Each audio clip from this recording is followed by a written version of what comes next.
السلام علیکم۔ سچی اور سبق آموز کہانیوں کو سننے کے لیے ہمارے چینل کو سبسکرائب کر لیں، شکریہ۔ برسوں پہلے کی بات ہے، کسی شہر میں ایک آدمی رہا کرتا تھا۔ وہ چھوٹی موٹی تجارت کیا کرتا تھا، اس کی گزر بسر اچھی ہو رہی تھی۔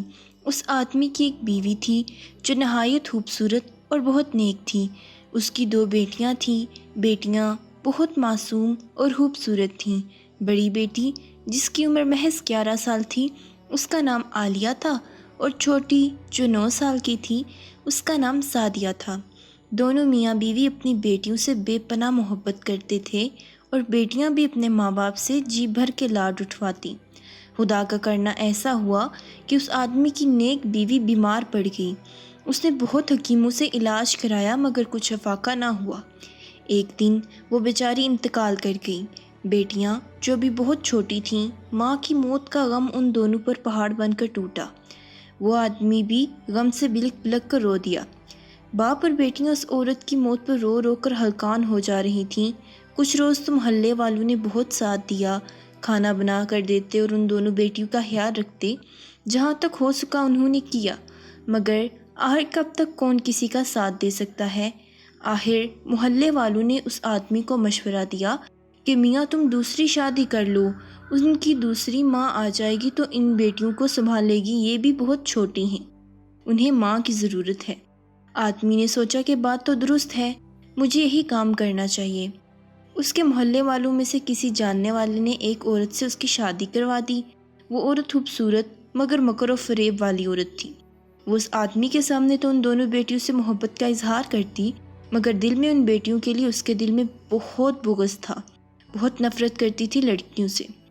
انہوں نے اپنی سوتیلی ماں کے قریب ہونے کی کوشش کی، کیونکہ وہ اپنی ماں کی محبت کی تلاش میں تھیں، لیکن انہیں سوتیلی ماں سے وہ پیار نہ مل سکا جو انہیں اپنی حقیقی ماں سے ملا کرتا تھا۔ سوتیلی ماں آخر سوتیلی ہوتی ہے۔ اس نے اپنے رنگ ڈھنگ دکھانے شروع کر دیے۔ وہ بہت پراسرار قسم کی عورت تھی۔ اس نے دونوں بیٹیوں پر ظلم ڈھانے شروع کر دیے۔ جب تک ان کا باپ گھر پر ہوتا، وہ بڑی لگاوٹ اور محبت کا اظہار کرتی، مگر جب وہ گھر پر موجود نہ ہوتا تو ان پر بے پناہ ظلم کرتی۔ ان چھوٹی بچیوں سے گھر کے جھوٹے برتن دھلواتی، گھر کے کام کاج کرواتی، اور اس کے اوپر ظلم تو یہ کہ انہیں کھانے کے لیے بھی پورا کھانا نہ دیتی، جس سے وہ بیچاریاں کمزور ہونے لگیں۔ ان کی صحت دن بدن گرنے لگی۔ وہ آدمی، ان کا باپ، بڑا پریشان ہوا کہ آخر معاملہ کیا ہے، اس کی بیٹیاں کیوں کمزور ہو رہی ہیں۔ ایک دن اس کی بیٹی اپنے باپ سے کہنے لگی، ابا جان، اگر آپ کی اجازت ہو تو ہم قبرستان میں اپنی ماں کی قبر پر جا کر اپنے دل کا بوجھ ہلکا کر لیا کریں۔ باپ نے اجازت دے دی۔ دونوں لڑکیوں نے ماں کی قبر پر جا کر اسے یاد کرنا اور رونا شروع کر دیا۔ وہ ہر روز ماں کی قبر پر جاتی، ماں کی قبر کے سرانے بیٹھ جاتی اور پھر بلک بلک کر روتی، ایک دوسرے کے آنسو پوچھتی۔ اسی قبرستان میں ایک بیری کا بہت بڑا درخت تھا، جس پر بہت موٹے موٹے سرخ سرخ اور میٹھے میٹھے بیل لگے تھے۔ وہ دونوں بہنیں، جنہیں بیچاریوں کو پیٹ بھر کر کھانا نہیں ملتا تھا، سوتیلی ماں کھانا نہیں دیتی تھی، بیری کے درخت کے اوپر سرخ اور موٹے میٹھے بیر دیکھ کر ان کی بھوک چمک اٹھتی اور دونوں بیچاریاں بیری کے بیر اتار کر کھانا شروع کر دیتی۔ اس طرح ان کے پیٹ کی بھوک مٹ جاتی۔ انہوں نے روز کا معمول بنا لیا۔ وہ روز قبرستان جاتی، ماں کی قبر بیٹھ جاتی اور مزے لے لے کر بیری کے درخت سے بیر اتار کر کھاتی۔ پیٹ بھر کھانے سے ان کی صحت بہتر ہونے لگی اور ان کے چہرے سرخ سفید نظر آنے لگے۔ سوتیلی ماں نے جب یہ دیکھا تو بڑی حیران ہوئی کہ میں تو لڑکیوں کو پیٹ بھر کھانے کے لیے نہیں دیتی، بہت کم دیتی ہوں، مگر پھر بھی ان کی صحت بہت اچھی ہوتی جا رہی ہے۔ یہ آخر راز کیا ہے؟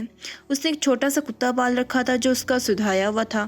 اس عورت کی ہر بات کو سمجھتا تھا۔ ایک روز کتا ان لڑکیوں کے پیچھے قبرستان جاتے ہی اس نے روانہ کر دیا کہ جاؤ ان لڑکیوں کے پیچھے جاؤ اور یہ دیکھو کہ یہ کیا کھاتی ہیں، آخر ان کی پیٹ کی بھوک کیسے مٹتی ہے۔ وہ کتا ان لڑکیوں کے پیچھے پیچھے چلتا ہوا قبرستان پہنچ گیا۔ وہ بڑا ہوشیار کتا تھا اور بڑا ہی سمجھدار۔ قبرستان میں جا کر اس نے چھپ کر دیکھا کہ دونوں لڑکیاں بیری کے درخت سے بیر اتار کر کھانے میں مگن ہیں۔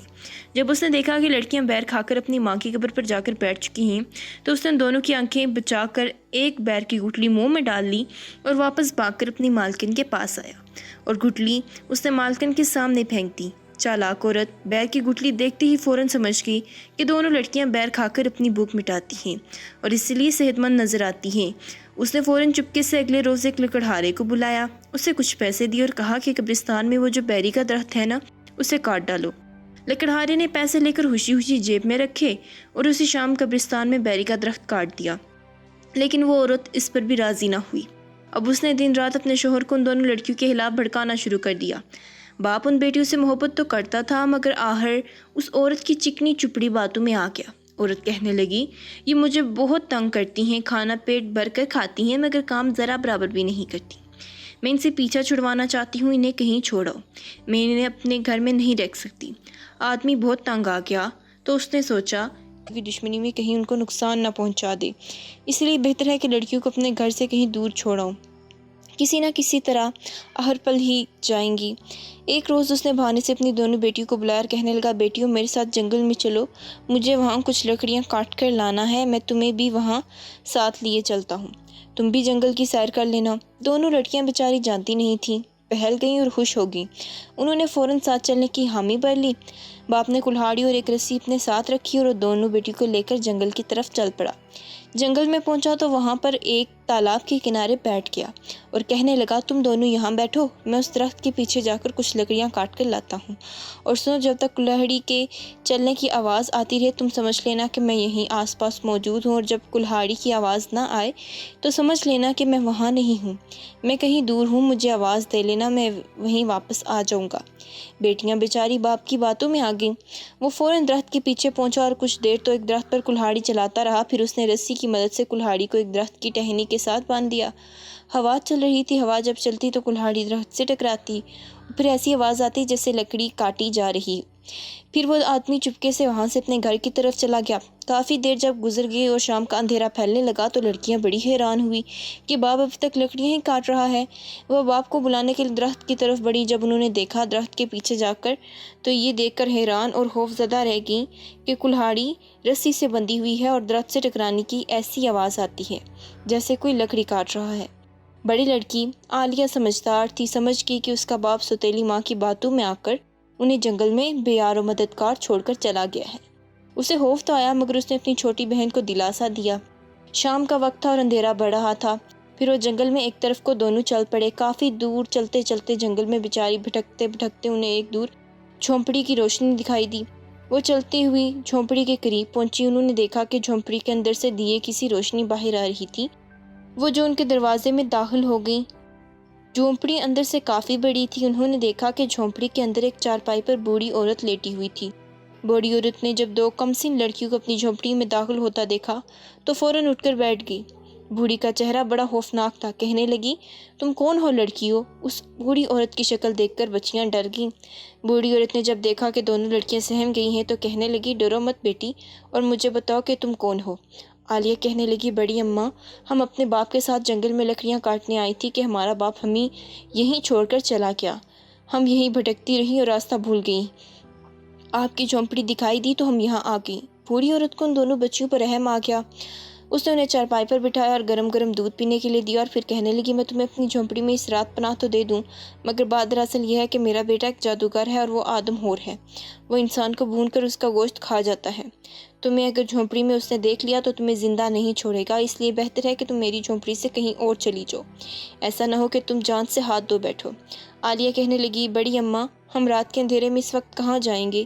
اگر تمہارے بیٹے سے بچ گئی تو کوئی جنگل کا جنگلی جانور ہمیں چیر پاڑ کر کھا جائے گا۔ خدا تمہارا بھلا کرے بڑی اماں، ہمیں رات رہنے کے لیے اپنی جھونپڑی میں ٹھہرا دو۔ اتنے میں باہر سے بڑی اماں کے بیٹے کے قدموں کی آواز سنائی دی۔ بوڑھی عورت نے کہا، ٹھیک ہے، میں تمہیں رات یہاں رکھ لیتی ہوں، مگر صبح ہوتے ہی یہاں سے چلی جانا۔ اتنا کہہ کر بوڑھی عورت نے کچھ پڑھ کر ان پر پھونکا تو وہ دونوں لڑکیاں چھوٹی چھوٹی مکھیوں کی شکل میں بدل گئیں۔ بوڑھی اماں نے کہا کہ سامنے دیوار پر جا کر بیٹھ جاؤ، تم مکھیوں کی شکل میں ہو، میرا بیٹا تمہیں دیکھ نہیں سکے گا، مگر خدا کے لیے اگر جان کی سلامتی چاہتی ہو تو صبح یہاں سے ہر صورت چلی جانا۔ اتنے میں ایک خوفناک شکل والا آدمی اندر داخل ہوا۔ اس نے اندر داخل ہوتے ہی کہا، مجھے جھونپڑی میں کسی آدم ذات کی بو محسوس ہو رہی ہے۔ اس کی بوڑھی ماں کہنے لگی، بیٹا میرے سوائے اس جھونپڑی میں اور کون ہے؟ اگر تمہیں آدم ذات کی بو محسوس ہو رہی ہے تو میں تمہارے سامنے ہوں۔ وہ کہنے لگا، مجھے آدم ذات کو کھانا ہے۔ بوڑھی اماں کہنے لگی، تم مجھے کھا سکتے ہو؟ خوفناک شکل والا آدمی اپنی جھونپڑی میں ادھر ادھر گھوم کر کسی اندیکھے انسان کو تلاش کر رہا۔ پھر ناکام ہوا تو ایک طرف پڑھ کر سو گیا اور پھر جھونپڑی میں اس کے اونچے اونچے خوفناک خراٹے گونجنے لگے۔ وہ دونوں بہنیں مکھیوں کی شکل میں دیوار پر چمٹی خوفزدہ نظروں سے اس خوفناک شکل والے آدم خور کو دیکھ رہی تھیں جو بھوت اور جن لگ رہا تھا۔ صبح ہوتے ہی بوڑھی اماں کا آدم خور بیٹا جھونپڑی سے باہر نکل گیا تو بوڑھی اماں نے ان دونوں لڑکیوں کو دوبارہ انسانی شکل میں لائی اور کہنے لگی، اب یہاں سے چلی جاؤ۔ انہوں نے بوڑھی اماں کا شکریہ ادا کیا اور وہاں سے نکل پڑی۔ جنگل میں چلتے چلتے بہت دور نکل آئیں۔ جنگل میں انہیں ایک ایسی جگہ دکھائی دی جہاں پر بہت سے پھلدار درخت تھے۔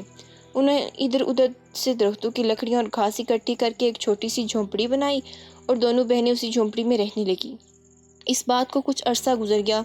وہ دونوں بہنیں اسی جنگل میں پھلدار درختوں کے پھل کھا کر گزارا کرتی اور کبھی کبھی کسی جنگلی چھوٹے جانور کا شکار کر لیتی۔ رفتہ رفتہ ان کی عمریں بڑھنے لگی اور وہ جنگل کی باسی بن کر رہ گئیں۔ ایک روز ایسا ہوا کہ اس جگہ پر کچھ بادشاہ کے سپاہی شکار کی تلاش میں آئے۔ انہوں نے وہاں پر کچھ تیتروں کا شکار کیا۔ یہ دونوں بہنیں انہیں دور سے دیکھ رہی تھیں۔ پھر بادشاہ کے سپاہیوں نے ان تیتروں کو وہیں پر بھوننا شروع کر دیا، مگر سپاہیوں سے تیتر بھونا نہ جا سکا اور تیتروں کا گوشت جل گیا۔ سپاہی بڑے پریشان ہوئے۔ تیتر انہوں نے بھون کر اپنے بادشاہ کی خدمت میں پیش کرنے تھے۔ جب تیتروں کا گوشت جل گیا تو سپاہیوں کا سالار بڑا پریشان ہوا کہ اب کیا کروں۔ اس نے اپنے سپاہیوں سے کہا کہ ارد گرد کوئی اور تیتر تلاش کرو، مگر سپاہیوں کے ڈھونڈنے پر بھی تیتر وہاں نہ ملے۔ وہ تو شکاریوں کے خوف سے اڑ چکے تھے۔ جو شکار ان کے ہاتھ میں آ گیا تھا وہ تو جل چکا تھا۔ سپاہیوں کا سالار بڑا پریشان ہوا اور کہنے لگا، تیتروں کے گوشت کو دوبارہ ٹھیک کروانے کے لیے کسی آدمی کو ڈھونڈو۔ دیکھو کوئی ایسا انسان مل جائے جو اس گوشت کو ٹھیک کر سکے۔ اگر جلا ہوا گوشت بادشاہ کی خدمت میں پیش کریں گے تو بادشاہ الٹا ناراض ہو کر ہمیں قید میں ڈلوا دے گا۔ سپاہی کسی ایسے انسان کی تلاش میں بھٹکنے لگے جو ان کے گوشت کو کسی طرح ٹھیک کر دے۔ اسی تلاش میں جھونپڑی کے پاس آئے۔ عالیہ پر نظر پڑی تو کہنے لگے، کیا تم گوشت کو بھوننا جانتی ہو؟ عالیہ کہنے لگی، جی ہاں۔ سالار نے تینوں تیتروں کے گوشت کو عالیہ کے حوالے کیا اور کہنے لگا، انہیں دوبارہ صاف کر کے اچھی طرح بنا کر ہمارے حوالے کر دو، میں اس کے لیے تمہیں انعام دوں گا۔ عالیہ نے گوشت کو اچھی طرح دھو کر دوبارہ صاف کر کے انہیں اچھی طرح پکا کر ان کے حوالے کر دیا۔ سالار نے ایک اشرفی نکال کر اس کے ہاتھ پر رکھی اور تیتروں کا گوشت لے کر وہاں سے چلے گئے۔ ادھر سپاہ سالار نے جب وہ بھنا ہوا گوشت جا کر بادشاہ کی خدمت میں پیش کیا تو بادشاہ تیتر کے اس گوشت کو کھا کر بہت خوش ہوا۔ تیتر کا وہ بھنا ہوا گوشت انتہائی لذیذ تھا۔ بادشاہ کہنے لگا، سچ سچ بتاؤ، یہ گوشت تم نے خود بنایا ہے یا کسی اور سے بنوا کر لائے ہو؟ سالار نے سچ بتا دیا کہ جنگل میں تیتر بھونتے ہوئے ہم سے گوشت جل گیا تھا اور اس طرح انہیں ایک لڑکی ملی جس نے اس تیتر کا گوشت انہیں درست کر کے دیا۔ بادشاہ کہنے لگا، اس لڑکی کو میرے حضور پیش کرو۔ رات ہو چکی تھی۔ اگلے روز صبح ہی صبح سالار جب اسی جھونپڑی میں اس لڑکی کو لانے کے لیے پہنچا تو وہاں پر عالیہ موجود تھی اور چھوٹی بہن جھونپڑی سے باہر پھلدار درختوں کے پاس پھل اکٹھے کرنے گئی ہوئی تھی۔ عالیہ سپاہیوں کو دیکھ کر ڈر گئی۔ سالار کہنے لگا، گھبراؤ مت، بادشاہ تمہیں اور انعام دینا چاہتے ہیں، اس لیے اس نے یاد کیا ہے۔ عالیہ نے بہت کہا کہ اس کی چھوٹی بہن باہر گئی ہے، وہ آ جائے تو ساتھ چلے گی، مگر سالار نے ایک نہ سنی اور عالیہ کو لے کر وہاں سے چلا گیا۔ عالیہ نے چلتے چلتے جھونپڑی میں پڑے ہوئے کچھ گھاس پھوس اور تنکے اٹھا لیے اور جس راستے پر چلتی جا رہی تھی وہاں پر وہ پتے اور گھاس پھینکتی چلی جا رہی تھی تاکہ اس کی بہن جب جھونپڑی میں آئے اسے نہ پا کر یہ سمجھ جائے کہ اس کی بہن کس طرف گئی ہے۔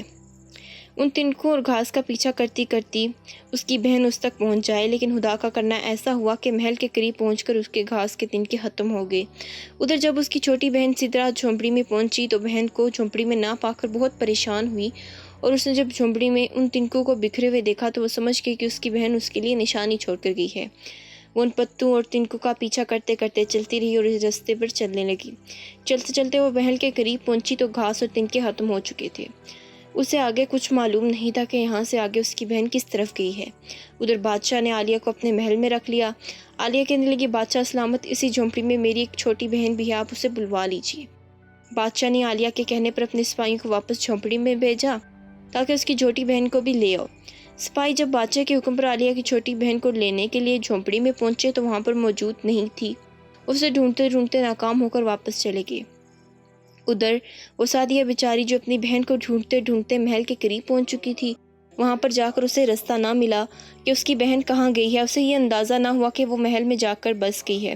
کچھ روز تو وہیں بیٹھی اپنی بہن کا انتظار کرتی رہی، راہگیر گزرتے ہوئے کچھ کھانے کے لیے دے دیتے تو کھا لیتی۔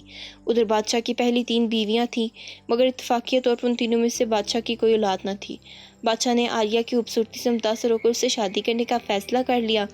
اس وقت کے بادشاہ شادی کے لیے مرضی نہیں پوچھتے تھے بلکہ اپنا حکم صادر کرتے تھے۔ بادشاہ نے عالیہ سے شادی کر لی۔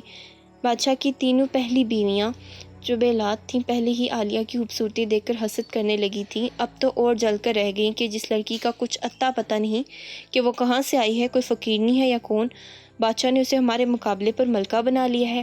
اب خدا کی قدرت دیکھیے کہ بادشاہ کا عالیہ سے ایک بیٹا پیدا ہوا۔ تینوں بیویوں نے جو بے اولاد تھی انہوں نے مل کر سازش کی، اور جب بیٹے کی پیدائش ہوئی تو انہوں نے اس بیٹے کی جگہ پر ایک کتیا کا بچہ رکھ دیا اور عالیہ کے بیٹے کو اٹھا کر دائی سے کہا کہ اسے محل سے دور کہیں پھینک آئے۔ دائی اسے اٹھائی جھونپڑی کے پاس پھینک کر چلی گئی۔ اتفاق سے وہی جھونپڑی تھی جس میں سعدیہ رہتی تھی۔ اس نے دائی کو بچہ پھینکتے دیکھ لیا، اس نے بچے کو اٹھایا اور جھونپڑی میں لے جا کر اس کی پرورش کرنے لگی۔ ادھر بادشاہ کو جب اطلاع ملی کہ عالیہ نے ایک کتیا کے بچے کو جنم دیا تو بہت ناراض ہوا۔ اس نے عالیہ کو تخت سے ہٹا دیا اور اس کے ساتھ کنیزوں جیسا سلوک کرنے لگا۔ ادھر عالیہ کی چھوٹی بہن سعدیہ اپنے بچے کی پرورش کرنے لگی۔ وہ ادھر ادھر امیروں کے محلوں میں کام کرتی اور اپنے ہی بچے یعنی اپنے بھانچے کی پرورش اچھے طریقے سے کرنے لگی۔ اس بچے کو اپنی جان سے زیادہ عزیز رکھتی ہے کہ روز سعدیہ نے اس بچے کو ایک گھاٹ کا گھوڑا خرید کر دیا، ایک لکڑی کا گھوڑا۔ ایک روز وہی بچہ گھاٹ کے گھوڑے پر بیٹھا ہوا کھیل رہا تھا، یہ الفاظ بار بار کہے جا رہا تھا، چل میرے گھوڑے۔ اتفاق سے بادشاہ کو ادھر سے گزر ہوا۔ بادشاہ نے جب لڑکے کو دیکھا تو کہنے لگا، ارے نادان، کیا لکڑی کا گھوڑا بھی کبھی چل سکتا ہے؟ عالیہ کی چھوٹی بہن سعدیہ جو اس بچے کے قریب بیٹھی تھی کہنے لگی، بادشاہ سلامت، اگر ایک عورت کتیا کے بچے کو جنم دے سکتی ہے تو کاٹھ کا گھوڑا کیوں نہیں چل سکتا؟ بادشاہ اس کی بات سن کر بڑا حیران ہوا اور اس بات کی وضاحت طلب کی۔ سعدیہ بہت عقل مند تھی، کہنے لگی، جو بادشاہ کانوں کا کچا ہوتا ہے اور ہر بات پر یقین کر لیتا ہے وہ نہ ہی اپنے گھر والوں کے لیے کچھ فائدہ رکھتا ہے اور نہ ہی اپنی رعایا کے لیے۔ بادشاہ کی اس کی بات سن کر بڑی شرمندگی ہوئی اور پھر سعدیہ سے ساری بات سنائی۔ بادشاہ اپنے بیٹے کو پا کر بے انتہا خوش ہوا اور پھر اپنے بیٹے اور سعدیہ کو ساتھ محل میں لے گیا جہاں سعدیہ کی بہن عالیہ ملکہ کے بجائے کنیزوں کی سی زندگی گزار رہی تھی، کیونکہ تینوں سوتنوں نے اس سازش کے بادشاہ کی نظروں میں اسے گرا دیا تھا۔ اس نے جب اپنی بہن کو دیکھا تو دونوں بہنیں ایک دوسرے کے گلے لگ کر خوب روئیں۔ بادشاہ بہت شرمسار تھا لیکن اس پر حقیقت کھل چکی تھی۔ اس نے اس دائی کو بلوایا جس نے سوتنوں کے کہنے پر بچے کو اٹھا کر محل سے دور جھونپڑی کے پاس پھینک دیا تھا۔ دائی جھوٹ پکڑ جانے پر بہت خوف زدہ تھی، اس نے سارا سچ اگل دیا۔ بادشاہ نے اپنی تینوں بیویوں کو قید میں ڈال دیا اور عالیہ کو نہایت عزت اور احترام سے دوبارہ تخت پر بٹھا دیا۔ وہ اپنے بیٹے کو دوبارہ پا کر خوشی سے پھولے نہیں سما رہی تھی۔ سعدیہ بھی اپنی بہن عالیہ یعنی ملکہ عالیہ کے ساتھ ہنسی خوشی محل میں زندگی گزارنے لگی۔